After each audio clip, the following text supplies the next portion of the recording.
অভিনেত্রী আসনা হাবিব ভাবনা ছোট পর্দায় দীর্ঘদিনের অভিনয়ের পর ২০১৭ সালে ভয়ঙ্কর সুন্দর সিনেমা দিয়ে চলচ্চিত্র কেরিয়ার শুরু করেন তিনি। বৈষম্য বিরোধী ছাত্র আন্দোলনের সময় জনগণের তোপের মুখে পড়েছিলেন।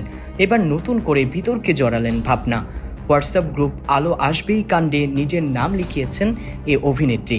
সাবেক তথ্য প্রতিমন্ত্রী মোহাম্মদ আরাফাত এবং সংসদ সদস্য ফেরদৌসের নেতৃত্বে সবাইকে গ্রুপে অ্যাড করা হয়, যারা মূলত আওয়ামী লীগ সমর্থক হিসেবে হয়েছে।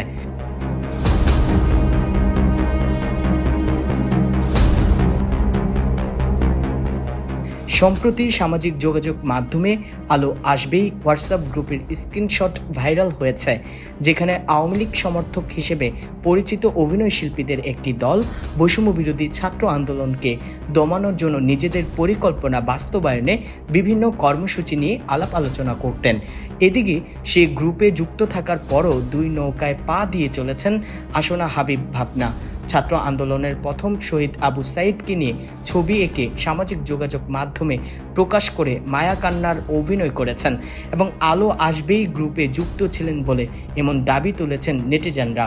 ভাবনার ফেসবুক প্রোফাইলে ছবি শেয়ারের বিষয়টি দেখা গেছে এবং গ্রুপে যুক্ত থাকার সত্যতাও মিলেছে। এ বিষয়ে আসনা হাবিব ভাবনার মতামত নেওয়ার জন্য মুঠোফোনে একাধিকবার কল দেওয়া হলেও বন্ধ দেখায় এবং হোয়াটসঅ্যাপ মেসেজ দিলেও কোনো উত্তর পাওয়া যায়নি।